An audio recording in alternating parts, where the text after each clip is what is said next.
In Myrtle Beach, you always go at your own pace.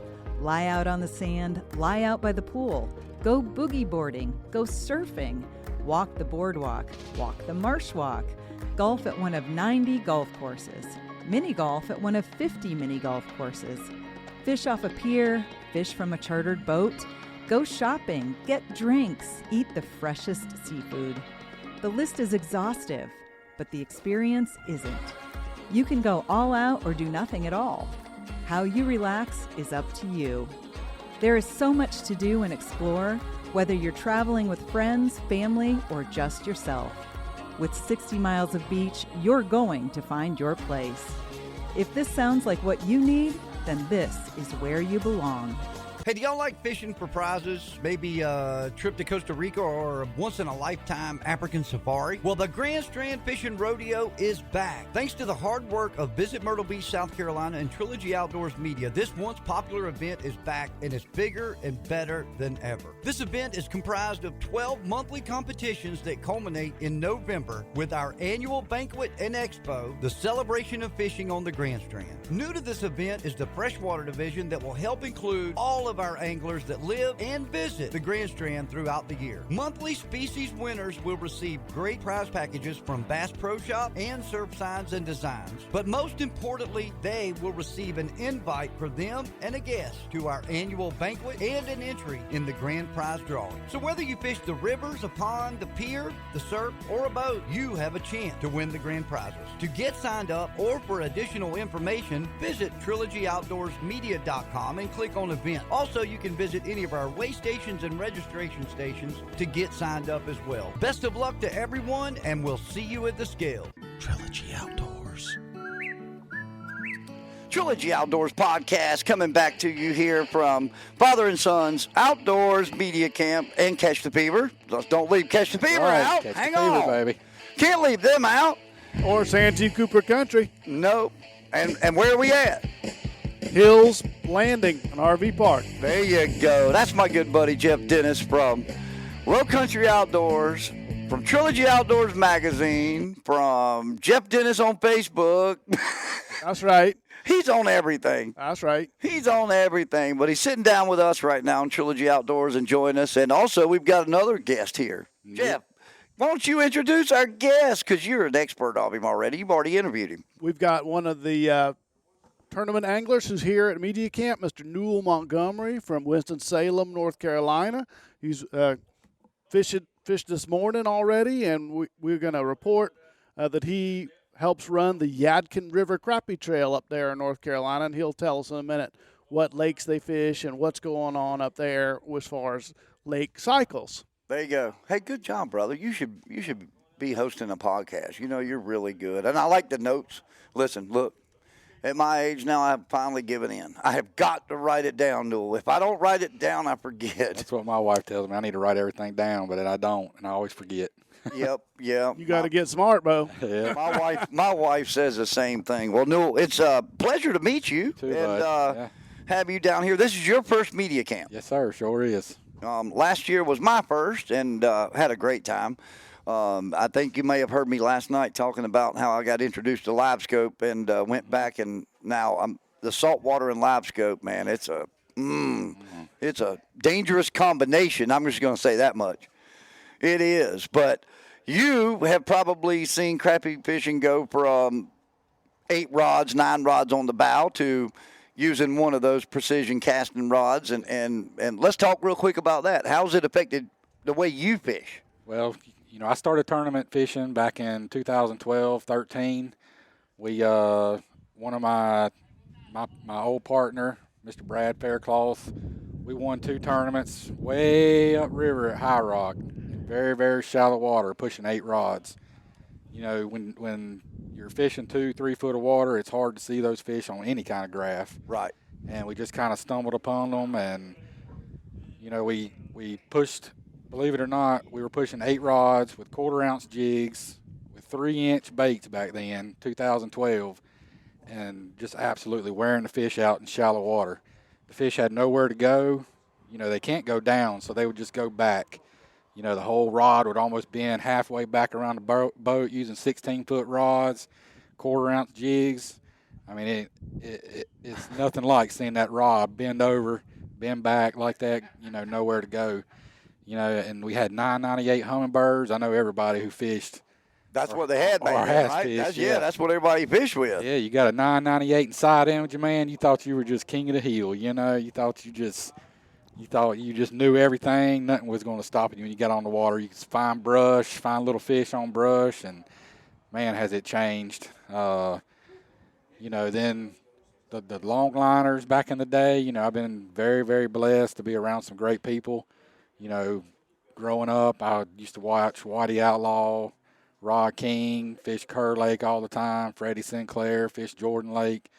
And man, I've really been blessed to be able to talk to those guys and kind of get to know them. Now, have you always been a crappie fishing or a fisherman, or have you kind of just recently gotten into the tournament side of it? How's that work? I started, I was bass fishing back in the day, and my very first time I ever. Well, you can't mention that on the boat with Matt Outlaw. Oh, yeah. With Matt Outlaw, do not mention bass fishing, okay? Yeah. We learned that earlier. You will get thrown out the boat. So I had started crappie fishing, man. I'd catch 10-inch fish, I'd hold them up, go back to the lake, my chest bumped out, thinking, man, I caught some slabs, And then I went to a weigh-in 2011. I can't remember what it was back then, but I seen all those fish weighed in, and I had never seen that big a crappie in my life. So there was a tournament coming up on High Rock Lake, maybe 2 weeks after that. So I had a little 16-foot John boat. I had 2 5-gallon gas cans in my boat, and I took 2 more 5-gallon gas cans. And I said, I am going to be bound in a tournament to see where these guys are fishing, because I had never fished a crappie tournament before. All these beautiful boats that I'm seeing, and I just want to, get into that eventually. So here I go. I started obviously started at the wrong end of the lake. Right. So I rode in every creek, every nook, one gas tank empty. Kept on riding. Another gas tank empty. I said, these guys have got to be in one of these creeks arms off of this lake somewhere. Here I go, 3rd gas tank all the way in the back. Still no crappie fishermen. I made the turn, and there everybody was out in the main river, up out in the river. And I just sat there and was just amazed seeing all them rods hanging off them boats, pre-live scope. Everybody was trolling around, pushing poles, so serious, having fun at the same time and laughing. And I said, that's what I want to do. So then I went to that tournament, and man, just a beautiful fish come out of High Rock Lake. It was just unbelievable, the size and quality that these guys were bringing in. So that kind of just sparked my interest, in getting into tournament fishing. Well, I'll tell you what, tournament fishing as a whole, I mean, whether it's bass fishing, king mackerel fishing, crappie fishing, that other fish, catfishing, it's a blast. It is. I'm competitive. I came from golf. I love competition. I don't care if it's me and Tony going fishing and both of us just fun fishing. I want to beat his brains out in the boat. And he wants to do the same, so trust me. Yeah. And he can admit it. But it is a blast. But to go and you've now started a tournament chain, or how's that work? There was a group of us that, kind of wanted to get something going on the Yadkin River itself. There was a lot of great local fishermen there, a lot of great knowledgeable fishermen. So we end up 5 years ago, this will be the 5th year, we started the Yadkin River Crappie Trail, and it's on High Rock, Tuckertown, Baden, and Lake Tillery. That's the four chain lakes that we fished. And it's just really humbling to see the quality of fishermen that we do have. I can remember quite a few guys getting started, getting so frustrated. Man, I can't do this. I can't catch 7 fish. I'm so frustrated. What do I do? What do I need to do? And I would do all that I could to help them out, to try to get them to catch 7 fish. And there's so many of them guys that I'm so proud of that have stuck it out. Now they're, getting on the top, and it's just so fun to be able to do that and make so many friendships from that. That's great. And the fact that y'all are supplying a competitive event and tournaments that are probably, I'm going to guess, affordable for them. Instead of having to travel all around the country, I mean, at the end of the day, you know, I don't know how much y'all fish for. I don't know what's in the purses. I know several of the tournaments have really big purses, but overall, I know that it's nothing you're going to retire on. Correct. So right. to have those expenses to go out and travel around the country, but to have it in your backyard makes more sense. Yeah, and you know, I guess I'm not saying for sure, but I'm pretty sure every professional tournament angler started out in a local trail somewhere. You know, that people help them. You always got to remember where you come from. You know, Amen. You got to remember the people that helped you. You can't just leave them behind. You know, and I'll forever long as I live strive to do that, to make sure that, you know, I'm going to help the next man out that's struggling just like I was, and I've been able to have influence in my life from great fishermen to help me out. So you got to always remember where you come from in my book. I mean, there's nothing humbling like you think that you know it all and you go out there and catch one fish. Well, you know. I'm going to tell you, in my world of fishing, and Tony, I think will agree with me, you put me against somebody who thinks they know everything, I can already tell you that my chances of beating them went up. Yeah. Yep. Oh, yeah. 100%. And secondly, I'm really hungry to beat them. If they feel like they know everything, I love beating those people more than I love beating anybody else. Yeah. I do, no doubt about it. Come on, English, Jeff. You talked about competition, you know, and then we talked about the Yadkin tournament trail. I'm going to know, Newell, what's your heaviest crappie so far? My heaviest crappie was a 288. I'm still searching for that 3-pounder. You know, I see all these guys catching 3-pounders, and, you know, I have seen what I believe was 3-pounders on live scope since I've started using live scope 3 years ago. And them suckers would not bite. I hooked one, and I know just by the way it looked that it was my 3-pounder, but it's going to happen one day. You know, I might be in a wheelchair fishing from the bank one day, but it's going to happen. It's going to happen. There's a reason they get to 3 pounds. It's no doubt about that. It's not because There is a reason they get there. They're dumb, and you know, big bucks grow to be big bucks because they're smart. I'm glad you brought that up. The 288 crappie is good, but this trilogy is about fur and fish. So, do you have a big buck on the wall yet? Oh yeah, I got a 10. Yeah, I want to hear about that. I got a 10-pointer that I killed in 2017. Hui. I had a little food plot planted there, probably about 3/4 of an acre that my dad, he helped me. I owe it all to him for helping me, you know, in my hunting extravaganza over the years. He's always went above and beyond to put me on stuff, put me on deer, and so I'd never heard a big buck grunt in all my life.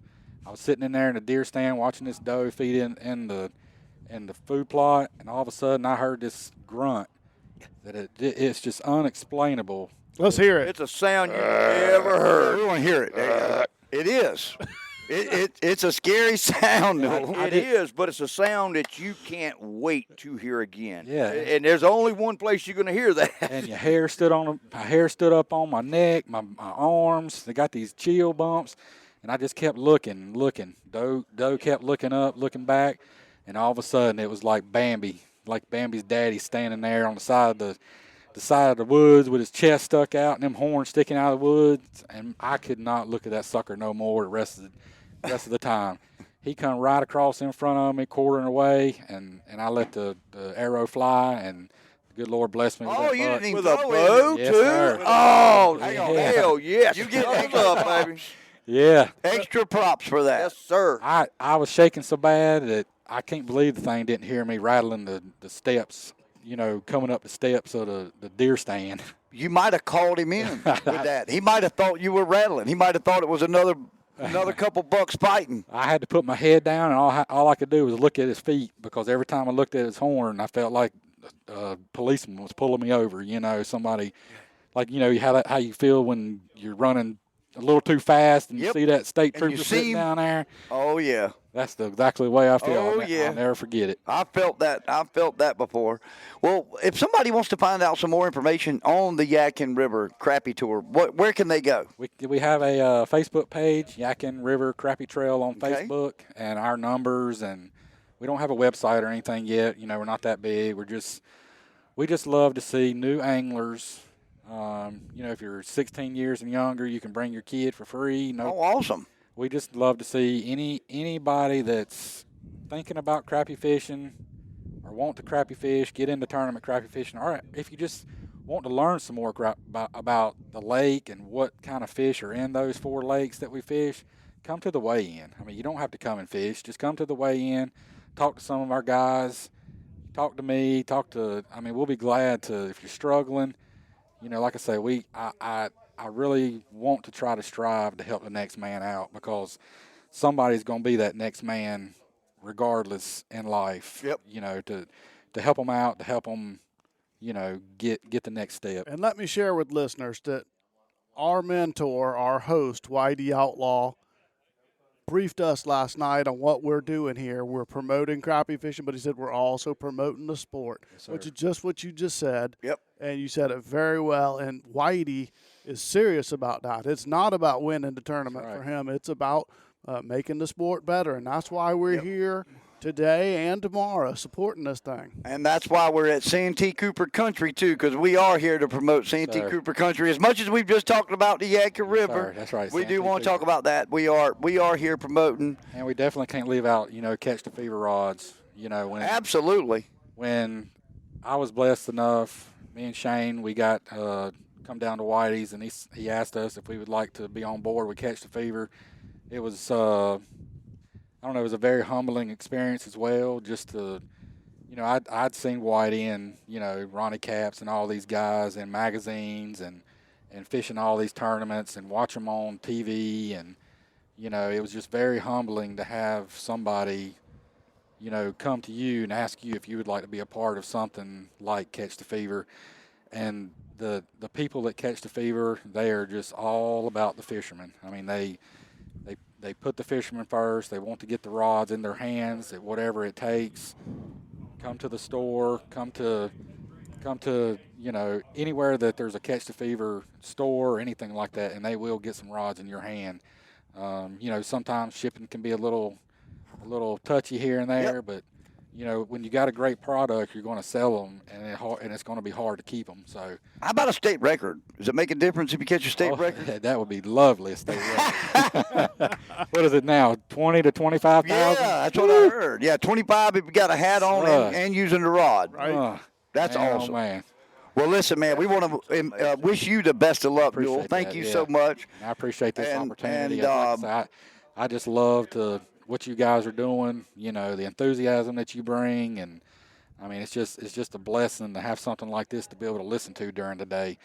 You know, not that we don't want to listen to our wives, but when you can have something like this to listen to, I mean, amen. Why would you not listen to it? Well, that's good, because I'll tell you what, I'm going to have you something to listen to tomorrow or whenever on your way back to North Carolina. We'll have you something good to listen to. And once again, thank you so much for taking your time. Jeff, thank you also, my friend, for taking your time to sit in. Inglis, it's a pleasure. And we are going to get some of those Catch the Fever crowds over here next, but when we come back on the other side of the break, we're going to talk some Catch the Fever. Let's hear what all's going on up there at Catch the Fever. This is Trilogy Outdoors Podcast, and you know we're talking fin, spur, and feathers.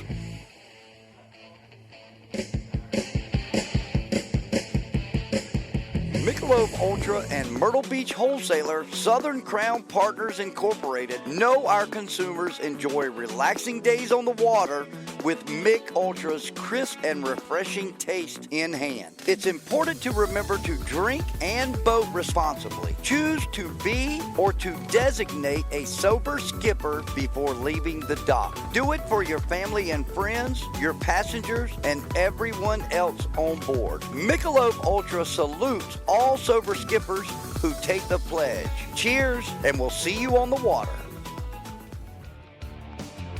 All right, Trilogy Outdoors Podcast coming back at you. Once again, we're here at the Catch the Fever Father and Sons Outdoors Media Camp at Hills Landing and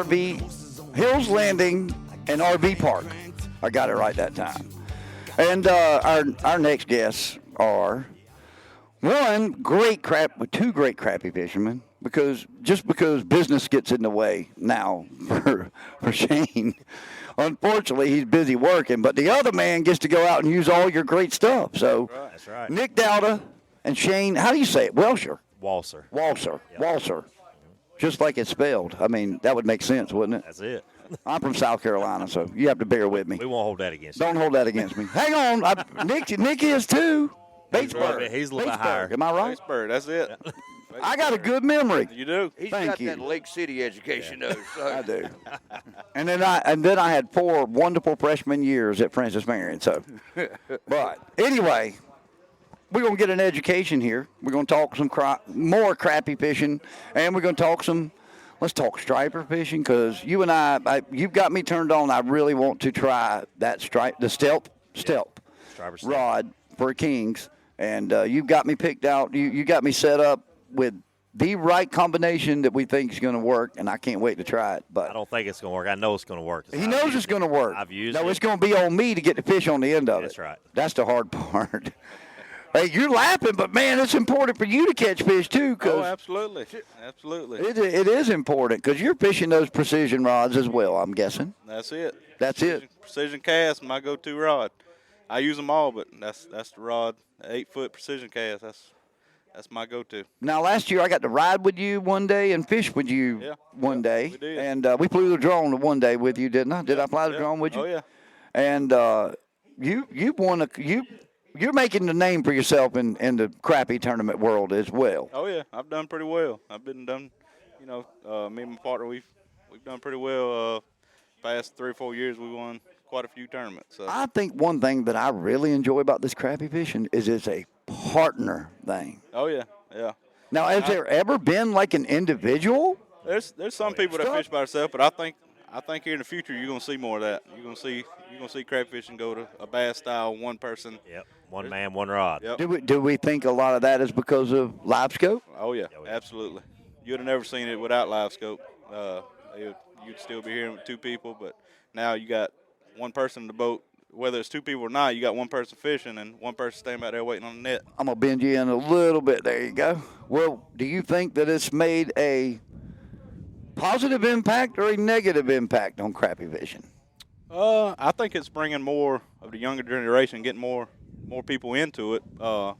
As far as affecting the fish and hurting it, I don't think it's hurting it. I mean, we got regulations, we got limits on fish for a reason. I mean, biologists and all, they know what they're doing. So, as long as everybody's following it, I mean, me personally, and I know a lot of people, I mean, you big fish, I mean, yeah, you're targeting bigger fish and catching bigger fish, but those fish are getting released as well. So, like I said, you're keeping the pound and a quarter fish, enough for, take home and clean and eat. Right. I mean, I don't think you're doing nothing to them, letting those big fish go.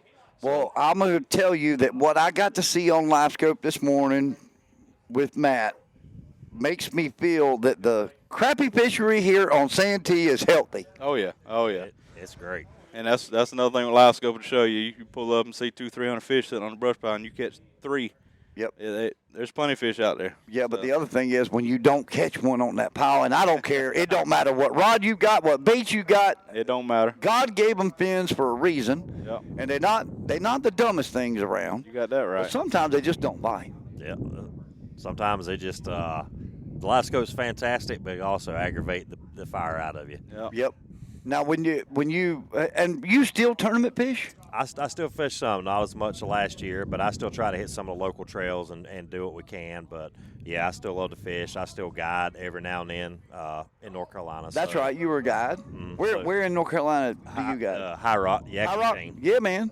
So All I right. fish all those lakes. I fished the whole Yakin, and I fished about 4 or 5 other city reservoirs that we fish, and I got out of like in the summertime and certain places in the winter. Well, after last year, getting to meet you here at Media Camp, following you on Facebook, being friends on Facebook, and I always see, like once every 2 months, you and your lovely wife at an airport or somewhere, and the fact of the matter is you do have to take care of her because Absolutely. You're gone all the time. The last year and a half, it's been crazy. It's been fantastic. Being able to be with Catch the Fever from an angler and starting with him as an angler about the same time Nick did. Yeah. And grow into lucky enough to be the position I am now, handling all the sales, dealing with the stores, dealing with all the national wholesale, and working side by side with Caleb and Tony and the whole crew is just absolutely amazing. But, It feels good to work with a brand that is growing. Yep. And you are a large part of it growing. All of you guys are. Oh, yeah. It's growing leaps and bounds, man. I am amazed. And Yeah. the best Just part, in a year, Tony. Yeah. Think about, I mean, Yeah. at the end of the day, I've always been a fan of Caleb's, and I was telling business partner Tony over there, but I've always been a fan of Caleb's. I don't know how we got cross paths on Facebook years ago, but we did. And to watch his enthusiasm for that company and that business and how it has grown, and then how that enthusiasm carries over to every single one of y'all. Oh yeah. it's crazy to work with Caleb because whenever I left, I done engineering and plants, working with companies, build them, all that side of it, and I left it several years ago and said, you know what, I'm not going to work for nobody anymore. I'm not going to do this. I'm going to fish. That's all I want to do. And meeting Caleb and going into that, after you sit down with that man and talk about stuff, like you said, the passion he has, it just pours over in everybody. And, Yep. and working with the brand and Caleb, it's not working for somebody. Caleb treats you like a true business partner. It's like you're working with him. You're not working for him at all. I've always said in any business, it doesn't matter what it is. I mean, Jeff Dennis over here, who just was on with me earlier, Jeff is a writer for Trilogy Outdoors for our magazine. And I feel like Jeff has as much ownership as I do. Yep. And he does as well. He just did a podcast indoors talking about the magazine because I was out here working. So, I mean, If you don't have that passion, if you don't have that drive in your team, you've got to have a team that is passionate as you are about it. And that one across from me, as far as our radio show, Southern English Radio Show, he's a co-host of it, but he feels like it and promotes it as hard as he can at all times. And I mean, that's why it's just so important. And you guys, I mean, absolutely just do it better than anybody. You do. And I know Whitey last night said that there's a lot of new stuff coming. May not be tackle, may not be rods, may not be a new line, but something new coming. And I'm not going to put you on the spot. That's what I was saying. I said, I know, Tony said, let's get something out of them. Let's get something out of them. But, man, there's so much more room to grow. There is. But your name is just out there now. I can tell you this. If you guys thought y'all seen something out of Catch the Fever the last 7 years, wait till next year. We'll Good. keep your eyes open and wait till next year. Caleb's passion, he's got his goal, he's got his clear path drawn, and y'all about to see something that's going to blow everything out of the water. That's awesome. That's awesome. I want to get up to the plant sometime because I've seen. I love watching the doggone videos y'all make up there and the craziness and mayhem that goes on up there, the Pickle Peak Speed. Are y'all going to have a jar now at the plant? Because it seems like everybody enjoyed them. Not if I get to vote on it. Take one when you walk I in. think that should be like your knucklehead. If you make a knucklehead move at work, you should have to go eat a Pickle Peak Speed. I think I'm going to call in sick that day. That's your punishment. If you make a mistake at Catch the Fever, you have to go. If you put one too many rods or one less many rods in an order, you've got to go eat a Pickle Pig Speed. That sounds perfect. But I tell you, everybody, we're really basically talking about crappie here because it seems that's what most of us are going to do. And that's what we're focused on this week is our crappie, promoting the products, promoting the anglers, because as Caleb said in the past 4, and I mean I agree 100% because he support all of it. Without these guys, there is nothing. Without the anglers, without the ones doing it, there is nothing. Right. Without the customer support, there's nothing. And it goes a long way. Nick and all these guys that are here, they all represent the brand very well. Well, let's talk about how I can represent them. I want you to introduce to me and tell me more about that striper stealth. I want to hear what makes it, in my eyes, what would make it a great king rod. Yeah. So we've had some guys running the striper stealths offshore. I've used them last year. We went down for the King tournament. They got canceled, unfortunately.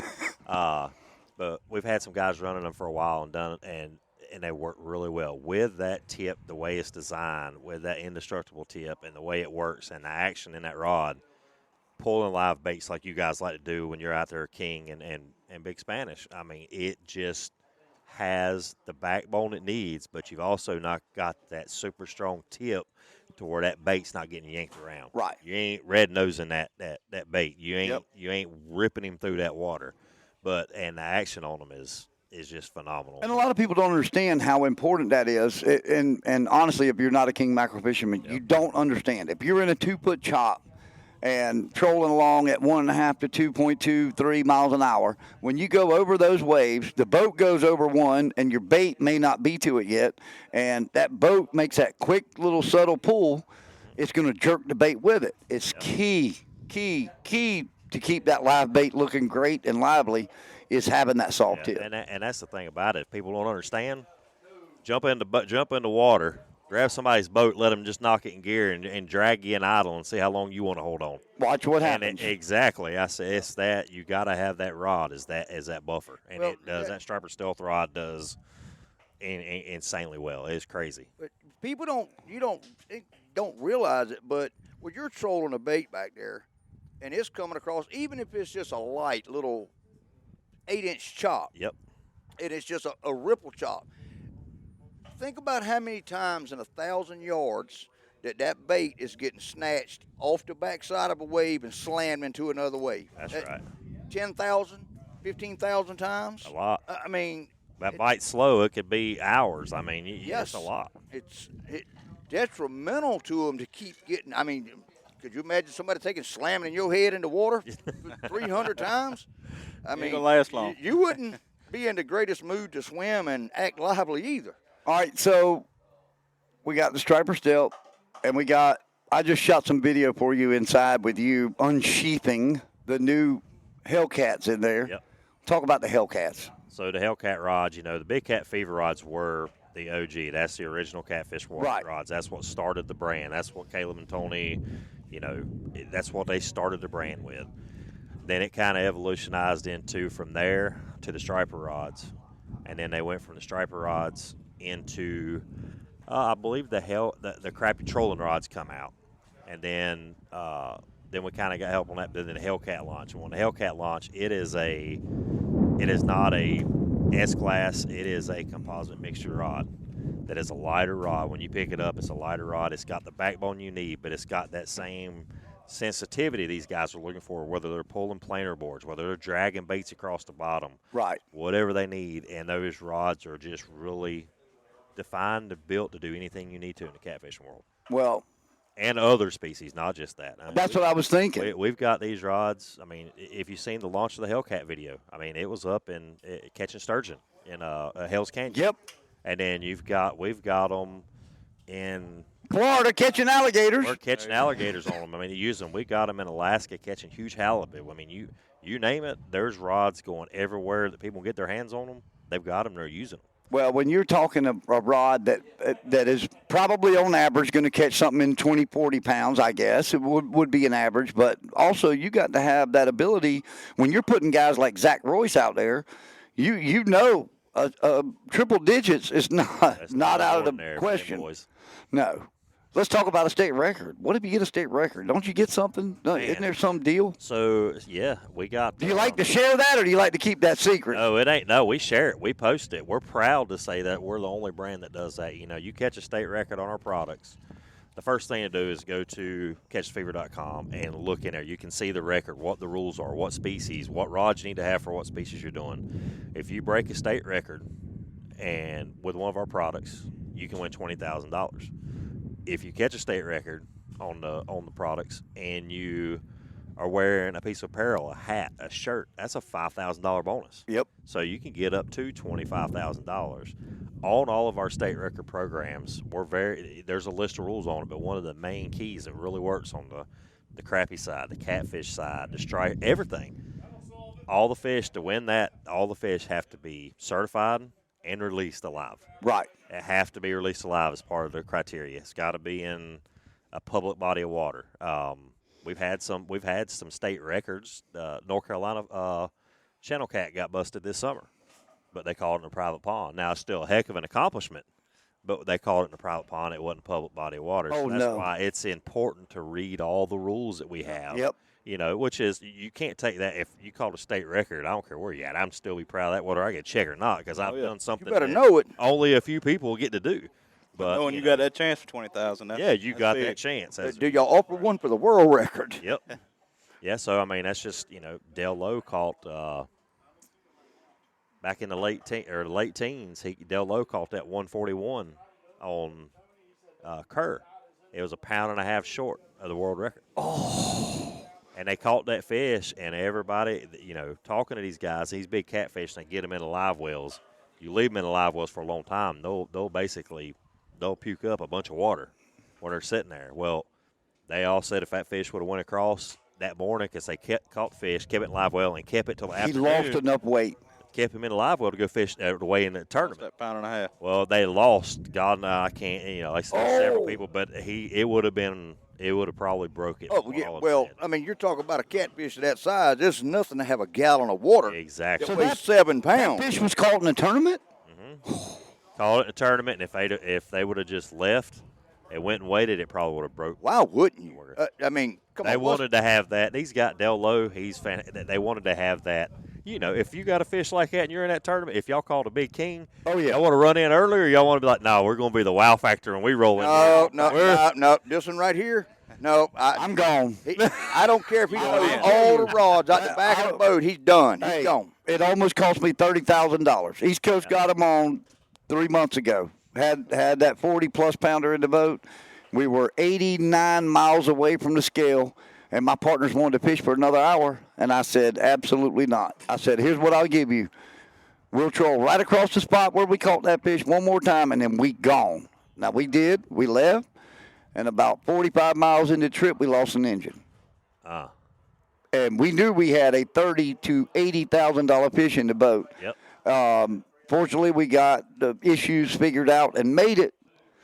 But 10 minutes after they dropped us off at the scales, when we stayed with the fish up there, they broke down in the river. So I'm telling you, when it comes to that, if you got that fish, you know he's going to be close, go to the scale. Yep. Too many things can happen, especially in a 90-mile run. Yep. So in the ocean. That's right. Let me tell you, at that point in time, everybody on the boat, they've said it now. They did not want to talk to me because they knew I was going to say, told you so, told you so, told you so, told you so. But but it all worked out. It worked out fine, and it is what it is. But it would be nice to go catch a state record king mackerel on a striper still. We might have to add the king mackerel into that state record thing. We'll have to look into it. We might have to add that in there. What's the state record, King? In South Carolina, it's a lot. 72. It's big. Don't worry about writing a check to him. No, you ain't got to worry about it. Not unless that son of a gun comes on the beach. And I think it was a deep water fish. Honestly, it was caught off of Georgetown. It was inside the Georgetown. I know the story on it. Inside the Georgetown hole, and they thought they had a wahoo. They did. Thought they had a wahoo. Ended up being 72 or 5-pound king mackerel. As excited as this one gets, I watched him lose it over a 5-pound Spanish this year, and everybody for 6 miles on the ocean heard him. If they gave him a lie detector test asking him his name, he would fail it. So you never have to worry about any of that with him. My feelings were hurt from the year before. I knew we had redemption, and the great thing was the boat sitting around us all saw what happened.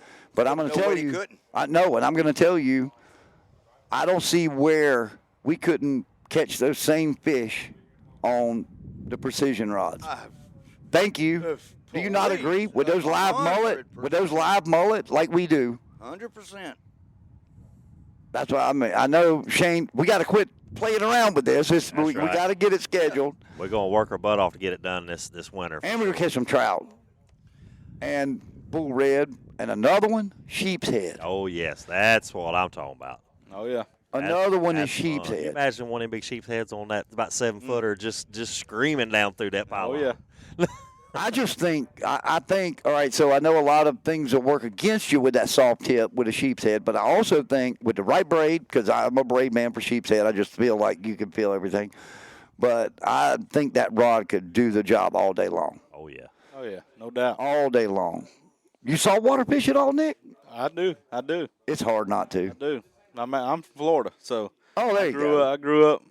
My grandparents live on the Intercoastal down there on the Indian River. So. Okay. Well, if you live anywhere near Indian River, then you speckled trout fish. Absolutely. That's what I grew up doing. And redfish, right? Redfish, speckled trout. That's a beautiful place down there. Oh, yeah. Now, if somebody wants to really follow Catch the Fever, obviously TikTok. Y'all do TikTok, right? Yep. So Instagram, everything else, Facebook, but and also, we've also got multiple pages across the platform. Catch Fever, has got a Facebook page. Big Cat Fever, that is one of our huge pages. That's one of our. It's got more followers than in any of them probably put together. Precision Crappie Rods, we've got a page just for our crappie fishing guys, so that way we can actually highlight and show their talents and what they're doing. Right. Promote their tournament wins, promote everything they're doing, because like I said, at the end of the day, without these guys, nothing works. And Nope. Caleb's very good about surrounding himself with the right people and making sure it's the right fit for the group. 100%. That's what it's all about. Good things happen when you make that happen. Exactly. I interviewed my last podcast was with JT Tompkins, who is number 1 in EQ points for the Elite Series this year, and we talked about what he's going to have to do after next week, final Elite event or qualifier event, and at that point officially he'll be an Elite member, and then he's got to go start working on his sponsorships. And we talked about what he's looking for and everything, and the most important piece of his puzzle didn't have anything to do with dollar signs. It had to do with the people that he was representing. Yep. And he's in a little different situation than most. The dollar signs aren't that important. I mean, honestly. But the man is the hardest working bass fisherman out there. Tony, you got, and I know several of his competitors that say it. There's not another bass fisherman in the opens world, now I'm not going to say in the elite world, that works as hard as he does. And for a 21-year-old to leave the house 330 days plus a year, when you were 21, what were you doing? Be honest. Oh, I was working my butt off. I was trying to make a name for myself in engineering. Engineering. And stuff. I mean, that's what I was doing at that time. I wish I'd have got into this 25 years ago. Well, that's what he's doing. He's working his butt off every day. Yep. And he self-admittedly on the stage 2 tournaments ago said that, he wished a lot of his friends and a lot of his competitors was able to fish as many days as he does a year. That's right. But when you're trying to do what he's doing, it is a job. Yep. It is a very, very, very hard job. It's a great job. Yep. It's an enjoyable job, but it's a lot of hard work, buddy. People don't understand. All they see, social media. It can make you or break you. But you see social media, you see these guys out there on the road. You see them out there fishing these tournaments, going, man, that's great. Well, Nick's lived it. I've lived through some of it. You go out there and fish one of these tournaments, and you're going for a week. Yep. By the time that tournament's over, I'm so mentally drained that I'll come home for 2 days and I don't want to do nothing. 3 or 4 days in, you drain. Yeah, You have kids? You have kids? I got 2. Oh, so you're leaving the wife, the kids. Oh yeah, it's hard. And like I said, somebody doing it 300 plus days a year. That's hats off. People don't understand. That's more work than most people put in a 40-hour work week. Until Live came out on the Elites, the only time people seen them was blasting off in the morning. Yep. Or on the stage, weighing their fish. it. They don't see all the beating and the bad weather and all the heartbreak and the breakdowns and all that's you go through, ups and downs, highs and lows as a fisherman, to get to that stage with level. a 20-pound bag of fish. Yep. It's not just show up because you got money. That's Daddy's right. got money. I can go. You got to no. perform. No, you got to be perform. willing to put. All right, I know I could Google it right now and get the answer, and I know you probably know the answer. In the world of freshwater fishing, let's talk about percentages of the pie. You got crappie fishermen, you got cat fishing, you got striper fishing, and you got bass fishing. Mm-hmm. Which one's the biggest piece of the pie? That most, on an average, who is it? Bass fishing. Bass fishing is always going to So happen. when's the bass fishing? When's the bass fishing line coming out? Man, I will tell you, I've heard Caleb had this conversation and multiple things. We've talked about it and a lot. And you guys being in the bass world, knowing it, when Caleb does something, he's not going to hold back. He's going to go get it. Well, the bass fishing, there's so many rods, so many. That's what I was thinking. Because I've had people ask. That's why I was asking. It's so saturated, and if you launch a line, let's just talk about a flipping stick. How many flipping stick powers and how many actions you got to have? Well, you're talking about that in one thing. Right. That's know. just flipping. Yeah, it's just one thing. So, I'll quote Caleb on this right here. He said, you never say never on anything you do, because the possibilities, he's a dreamer, man. He's out there, he's looking, but I can honestly say what from his words is if there's bass involved in anything, it's well over 10 years plus out. I mean, because there's so much more here left to do in the crappie world, in the catfish world, in the striper world. Yep. Why do we want to go jump into doing that when we ain't even got started at what we're doing now? Nope. And it goes back to earlier when I say, and it comes from KO too, it's if y'all think y'all seen something for the last 7 years, y'all about to see something that's going to be insane with the 3 markets that we're covering now. And that's great. And that's why I was asking. I was telling these guys earlier in the podcast that I would give anything to see local clubs develop for crappie, just like bass fishing clubs. I would give anything in the world to see that, because I know how it grew me from a 5-year-old to now. Bass fishing tournaments with my dad, and say you just learn things by mistake. You figure out so many things by seeing Lynn Force sitting on a bank at a certain time of a day and what he's fishing.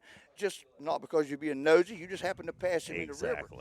It gives you the opportunity to be in the world, be around it, and I traveled all over South Carolina, and I know what it did for me to fish against these guys and see what they did just on accident. 99% of the time. I would love to see organizations put together crappie clubs, whatever you want to call them, whatever side of the world you're from. There you go. Say it right. I'm saying it both ways, so I'll get cussed out if I don't. My boss gets all over me on Let's Fish TV because they're based out of Texas and Oklahoma, and I'm on this side of the Mississippi, and I have honestly done reports where I say crappie, and I've done reports where I say crappie. Yep. And they get all over me when I say crappie. You can call it whatever you want as long as it's tugging on that line. Exactly. That's it. The tug is the drug. That's right. Chocolate, specs, whatever you want to call them. Yep. I forget about the specs. That's old Florida. Yep. Goggle eyes, specs, chocolate. Well, how many different names did he got? I call them good. Yep. I didn't realize when I was at Okeechobee, I've been to Okeechobee. I go down there for turkey season and hog hunting. And I didn't realize how big it was for crappie. Yeah. That place is popular. It's loaded. You catch him fish down there, or no, Nick, you catch him fish in the spring, boy, it's on. It's on. It is on. Oh, yeah. I'll have to remember that. Fun fishing. I'd love to see some clubs started up locally in our areas, and I challenge you. I challenge you to start one. I'll come fish one. If somebody would start one around our area, I'll become a member of it, and I'll come fish it. I love fishing. We have had a lot of fun over the last couple of years taking my son and going to find crappie in the Intercoastal Waterway. Yep. We have. Which is not easy. It's not easy, but now we're actually getting there to go down there and start doing some stuff down there. I know. And we're getting there to go down and have some fun with it, and we're going to be working with Matt. Matt Barnador? Yep, we're going to be down there with him, and we're going to be spending some time with him, with you, and we're going to be pushing some stuff down in those areas as well. That's great, because I definitely think that it's an overlooked side of the business, and I say that in a sense, not just, yes, obviously the rods and line, having them down there, but a lot of people don't realize how many crappie are in that dang river. Yep. They don't realize the access to some incredible crappie fishing down there. Some of the best freshwater fishing on the East Coast. For whatever species you want, catfish, bass, crappie, you name it, we got it down there, and it is so overlooked. I mean, we got 1, 2 freshwater charter captains? Yep, one. One. I mean, are you kidding me? One. Yeah. One charter down there. Well, listen, you're coming to town. Yep. You're invited. You're more than welcome to come down if you want to. When they come, set it up, come down. I'm going to get you guys set up at the Brookwood Inn there in Murrells Inlet, and beautiful, historic Murrells Inlet. Make sure they say that right. Get you set up, and we're going to feed you good down there, too. So. I like to eat. Well, Well, you with Matt Bartador, you going eating, I can promise yeah. you. You going to eat good. I can say that because he's now my partner in the radio show. But you going to eat good with him. But thank you and Catch the Fever for hosting us here, for having us here. Absolutely, man. We're glad to have you guys. We're glad you come back, man. It's always a pleasure to sit down and spend time with you guys. Yeah, but I hope I end up on the boat with you tomorrow morning maybe for a little bit. Hopefully. Oh, yeah. We'll have fun, go out there, and maybe you'll let us catch a fish since Matt wouldn't. Hey, he let me catch my first one. You're right, you did. Oh, I did catch a. I did. No, he let you cast first or catch first? He let me catch one. Oh, no, he caught a couple first. Okay. Trust me. Oh, yeah. He caught a did couple let you first. catch one. Yeah. I did catch my very first live scope fish with him last year. So. That's right. You did. All right. That was with him. That was with Nick, wasn't it? Yeah. Yeah, I got the video still. right. All right. Oh, yeah. Well, hey, thank you guys for taking the time. And we got some other great guests coming up. We're going to talk to some Santee Cooper country people later. But for right now, I'm going to go hit the restroom and grab a cold beer. I think a Mick Ultra. I'm ready for a Mick Ultra. I am. You, Tony? You ready? Yeah. All right. Been ready. Well, I'm going to get a little Mick Ultra, and we're going to let Ted Nugent take us out. So y'all don't go anywhere. Hey, Trilogy Outdoors Podcast. We're coming back. We're talking pins, fur, and feathers, but mostly pins today. So we'll be right back on the other side of this break. Over 8 years, GovWorld Auctions has been solving surplus issues for municipalities and counties in South Carolina and beyond. Their turnkey customer service has made them one of the best in the business here in the U.S., and they are located right here in our home state of South Carolina. If you're looking for tractors, heavy machines, and vehicles, just to name a few, our partners at GovWorld have you covered. The process is simple, and their experts will come to you to inspect, photograph, and video all items before they make them available to everyone in the world for the bidding process. GovWorld online auctions are supported by mailers, emails, and promotion to the biggest buyers in the country, and they get results and the highest dollar possible for your items. Don't go out of state to another auction company. Support business here in South Carolina and let GovWorld get you top dollar for your items and put the money back in your city, municipality, or county. Give GovWorld a call or visit their website, govworld.com, for more info and to set up a visit with one of their experts to get you in the next auction. Don't let valuable items just sit behind a fence. Give GovWorld a call and start turning them into money today. He's been my guest, by the way. What? Oh, Who? yeah. Who? Ted Nugent has. Yeah. Hey, speaking of Ted Nugent, it is Trilogy Outdoors Podcast coming back at you. We are talking pins, fur, and feathers, and we're at Hills Landing Hills Landing and RV Park. Let me get that right. That's right. We're having a great time, and we've been talking about having these two on, and we finally run them down. They've been busy. They are accommodating a lot of needy fishermen.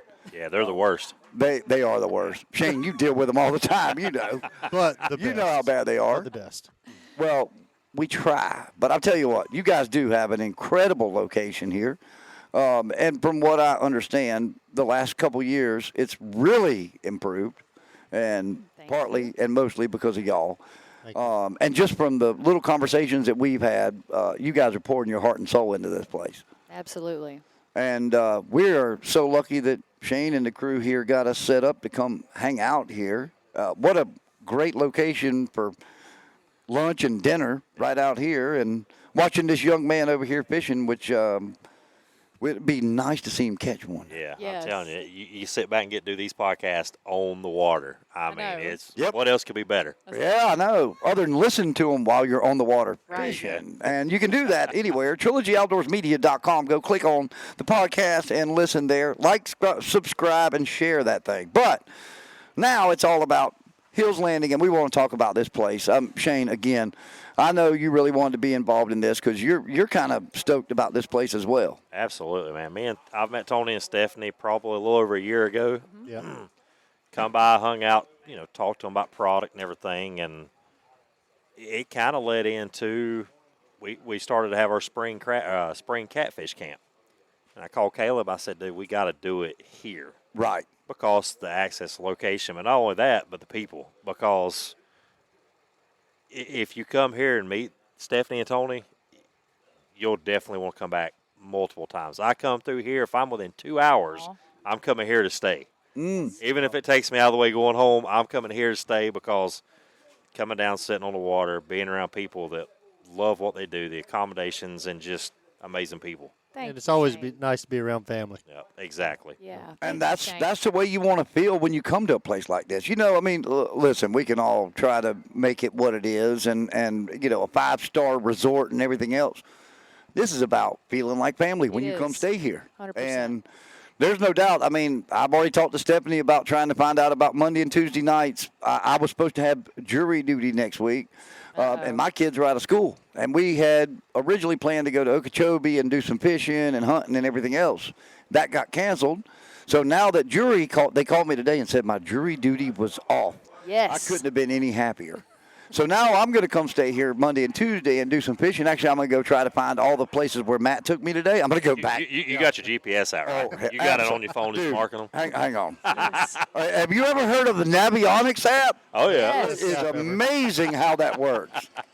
Awesome. But we are coming back, and we're looking forward to it. But let's talk about the place. What do you offer here? You know, you guys have had it now for what, a year? Well, October 20th will be 3 years for Oh, us. perfect. Yeah. 3 years. Okay. We've made a lot of changes since we've been here. Yeah. Yeah. Well, a lot you of know, changes. we've talked about it. You got a lot of changes coming too. That's right. That's right. More improvements on the horizon. Well, you got to change with the times. That's right. And, you know, it's kind of like as fishermen, we let our fish dictate the way we should fish for them, and that's the way you should fish. Mm-hmm. You let your business dictate how you do it. And when you're You got to stay putting ahead those of the game. RVs in there, you got to make it, you know, so you can put more RVs in there. That's right. How many campsites do you have here? I didn't even ask. What's the size here? What acreage do you have here? Right now we're sitting on a little over 15 acres. We currently have 61 RV sites and looking to add another 45 more here. Wow. Starting at the beginning of the year. Mm-hmm. That is great. And a lot of those will be waterfront. So we'll have like exclusive waterfront campsites now, which we've been very excited about finally having those. Everybody's got a short walk to the water, but we don't have any waterfront. So we're really excited about having those here in the future. That is going to have them lined up waiting for those sites. Oh yeah, no doubt. On the beautiful diversion canal, you know, right here between the two lakes. I mean, it's just the perfect spot. With an option to go to both, you know, either way. That's Either right. direction. I mean, I think we figured it out. It's almost, 3.5 miles each way? Or either fish in the one? canal. Yeah. Stay in the canal and fish. Don't you know. tell everybody that. Okay, never We're mind. not here to give away fishing We spots. can't give away Joe Dennis' spots. No, we cannot give away Captain Joe's fishing spots. Yeah.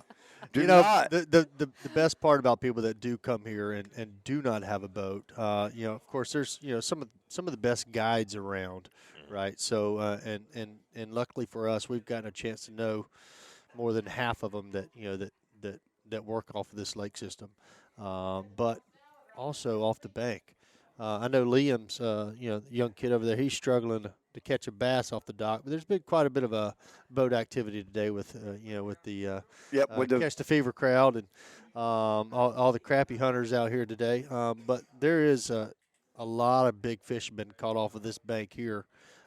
Just, you know, I think I've seen a 35-pounder. Oh yeah. Just Some about great three fish. and a half weeks ago, it was a 35-pounder caught right off this point right here. So. Several bank access fishing spots here. So Wow. You don't have to come here with a boat. You can still catch a great fish. Right. Yeah. Now, the gazebo that we're in right now, how would this work? Like if I come stay here and want to come down, is this kind of like a first come, first serve, or do you rent this? Oh Is that- yeah. No, it's for you, man. Yeah, it's open That's for great. everybody. So you come down here and hang out, and I noticed a couple of places have grills in front of them. Yep. Right.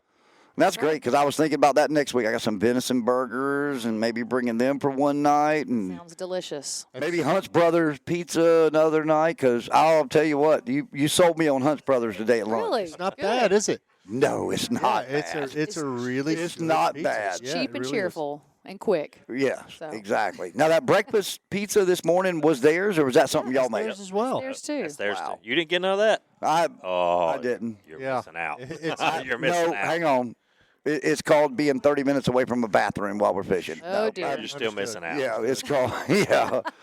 Well, I tell you what, you know, coming into a place like this, you're expecting and hoping that they'll have something in the store. And I know that because my family, we do a lot of vacations at places just like this. Right. And we go to the store and you're like, oh, I mean, you got a couple rolls of toilet paper, you got, a minute bucket if you need it and everything else. You guys have absolutely done a great job in there, including all your stuff. Man, I helped you. yeah. Stuff. That's the premier line right there, the Catch the Fever line. We do great with that line. We have all their Hellcat rods, crappie rods, the striper rods, the slime line. People love it. They just came out with that groovy color. What do we call that color? We just launched a yellow Hellcat this week. It's chartreuse, because if Electric. it ain't chartreuse, there ain't no use. It's electric. Yep. And I'll good tell you, looking. I had to help him unsheath them. I got some video of it too, and they are good looking.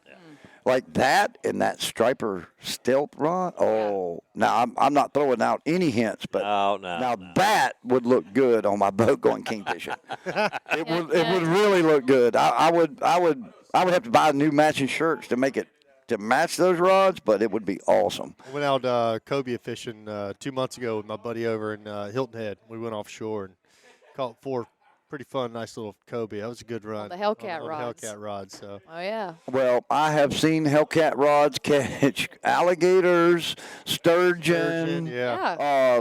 What else? Oh man, it's everywhere. Monster Trucks. catfish, of Trucks. course. Hang on, trucks. Trucks. Yeah, trucks. Men, grown men. Yep, grown men. I mean, we've got them in Alaska.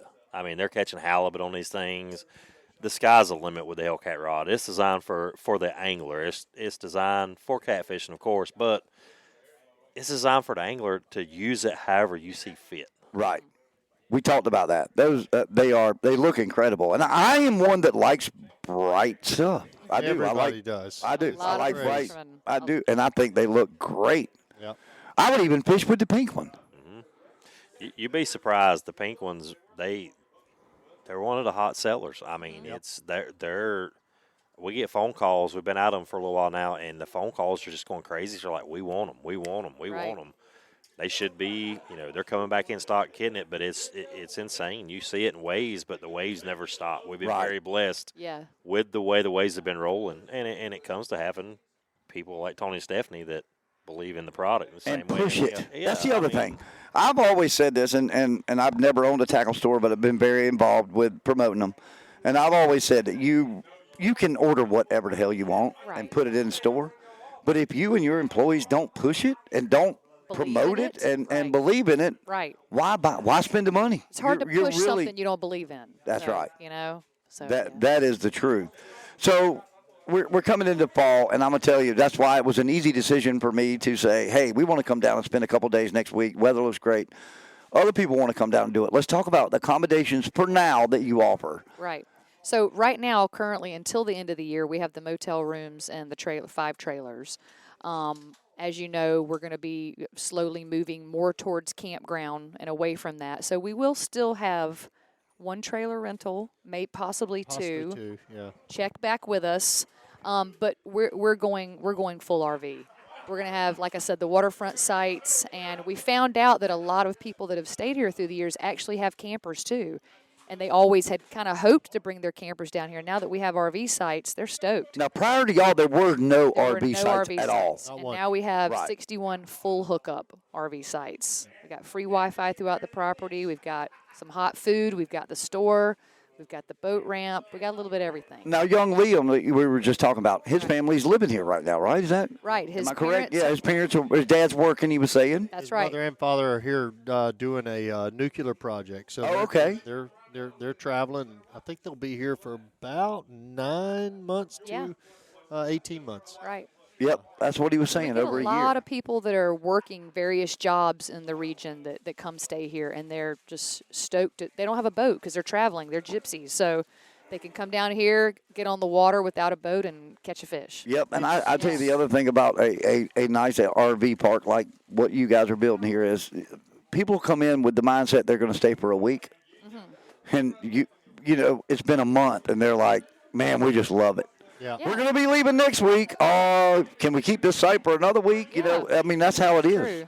And our biggest compliment is when we have people leave that are maybe working remotely, they come and stay here with us, and then their job takes them away, and then there's like another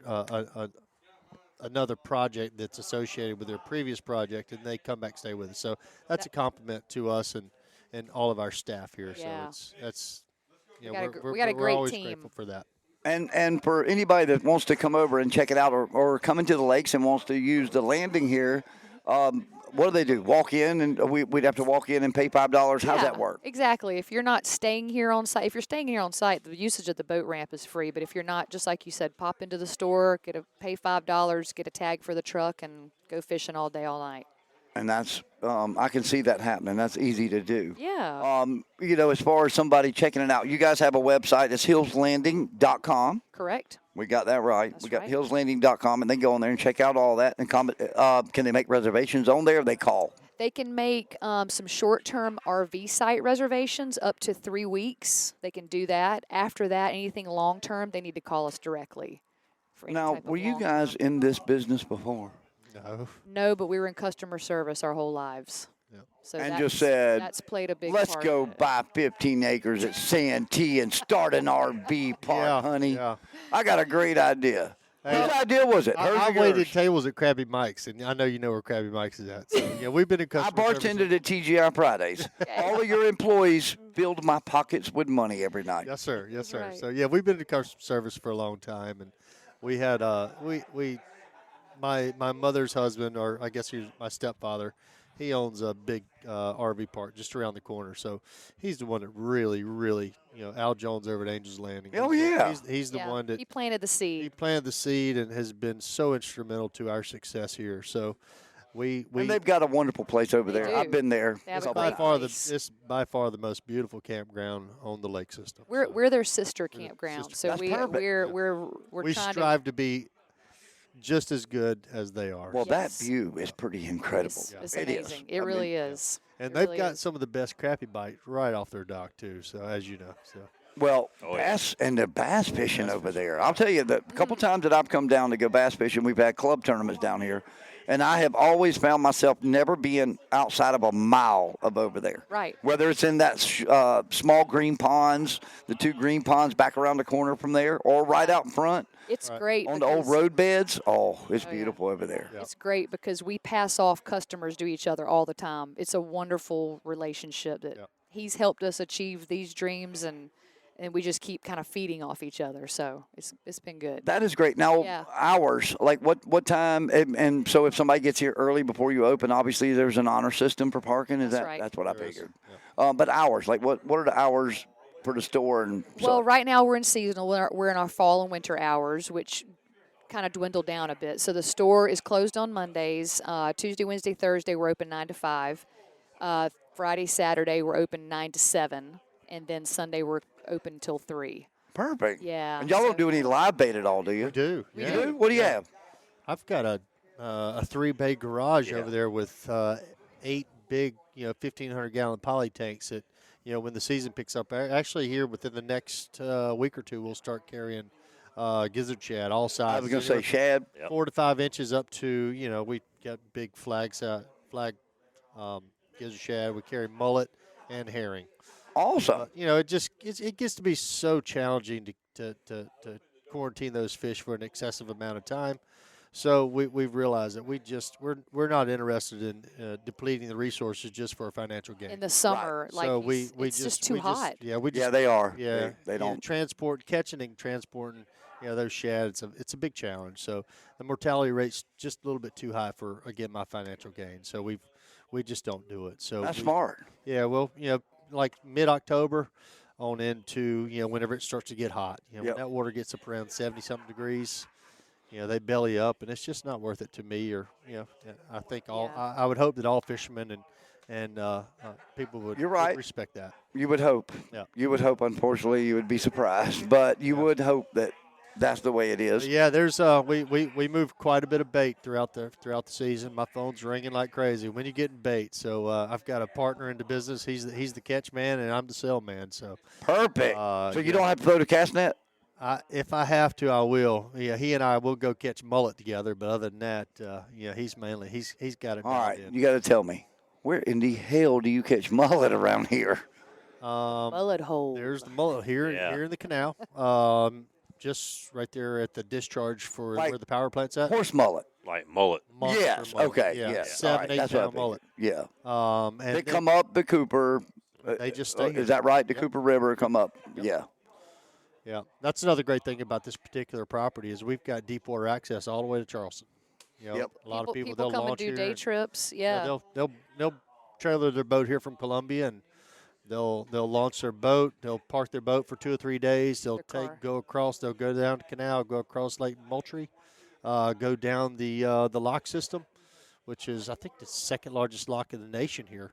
And then they'll make their all the way down to Cooper River, go spend the weekend in Charleston, and then they'll Turn around and come back. come back on Sunday afternoon, burn his potato chips. Yep, I've had friends leave. I think Georgetown. Am I mistaken? Yeah, Georgetown would be right, and come all the way up. Oh yeah. Oh yeah, Come all the way you up. can come from Wakawachi from here. That's right. Yeah. You can. Yep. Down the river. You go down ICW into Georgia. Yep. Some people get a little frisky and they'll launch their boat above this watershed right there, the 601 bridge right outside of Columbia. Oh yeah, forget that. Where the Watery and yes, the Congaree Watery and join. Congaree come together. And then they'll come all the way down through past Stumphole Landing. And We've had people come here on kayaks from Columbia. Yep.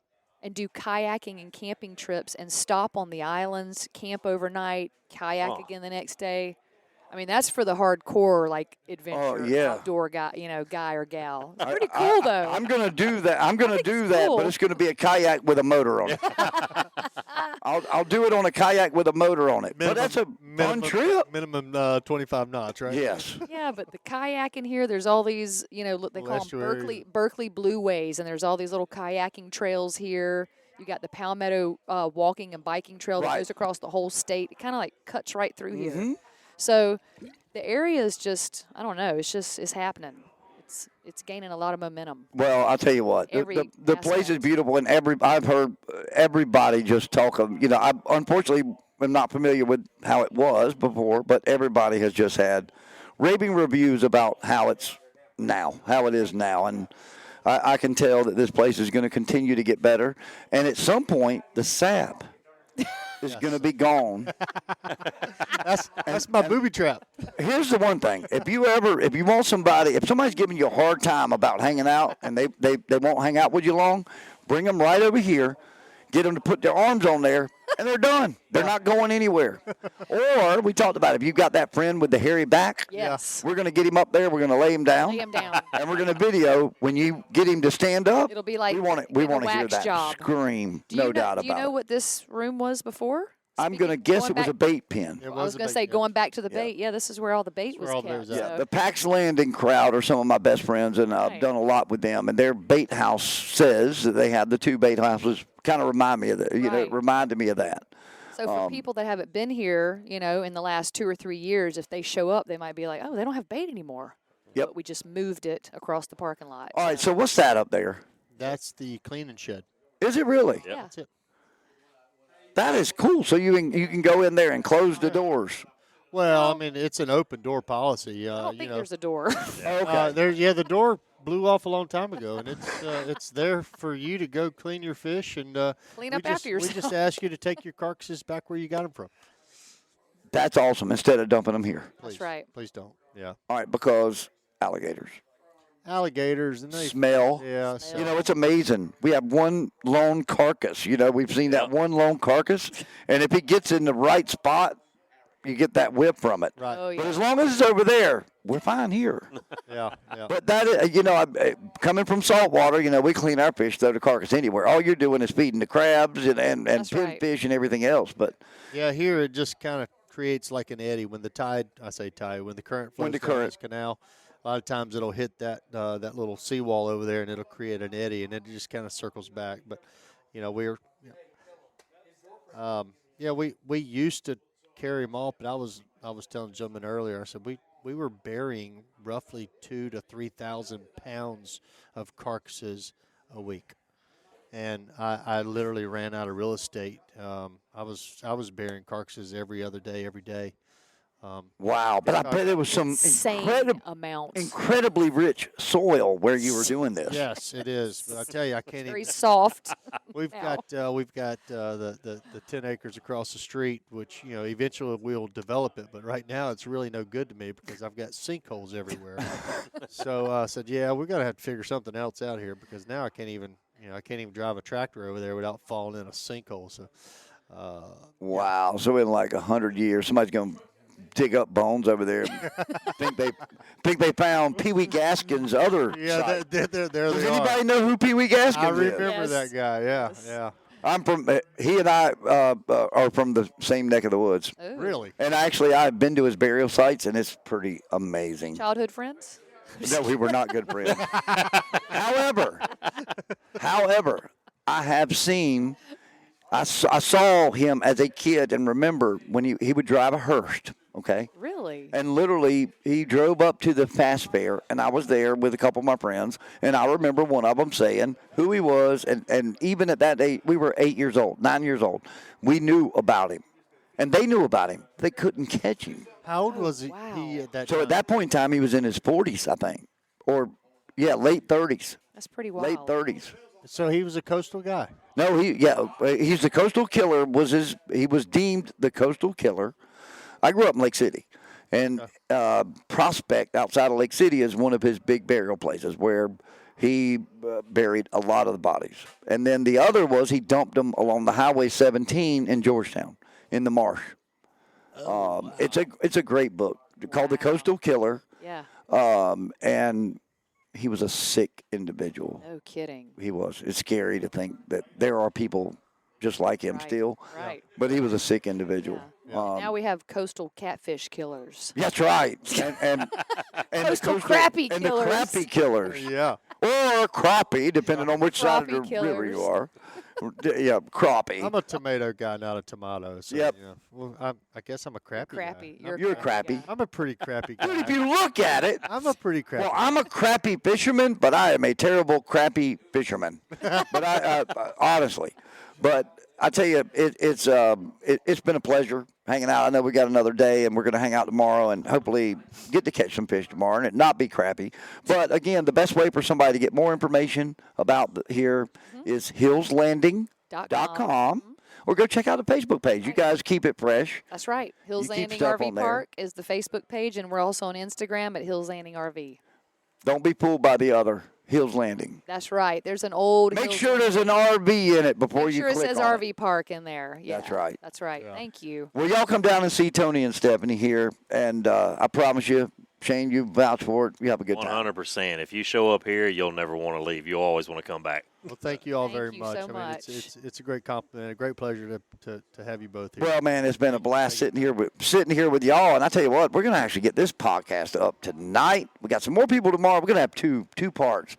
Okay. You guys are going to make the first cut. We're going to get y'all out there tonight. Oh, buddy, I'm Oh, nervous. All right, I'll tell you what, with that, I'm going to go ahead and close. Shane, thank you for your help. Thank you. And Catch the Fever, thank you so much for the invite to come down here. But, folks, listen, you want to check anything out, Fins, Fur, and Feathers, Trilogy Outdoors Magazine, Southern Anglers Radio Show every Saturday morning on the Gator 107.9 or on iHeart. Or, obviously, you can go to every platform out there. Go check out the podcast, Trilogy Outdoors. And we're going to be talking Fins, Fur, and Feathers. We'll be back next week. Actually, in this case, we'll be back tomorrow. But anyway, it sounds good. Yeah. We'll be back next week talking Fins, Fur, and Feathers here on Trilogy Outdoors Podcast.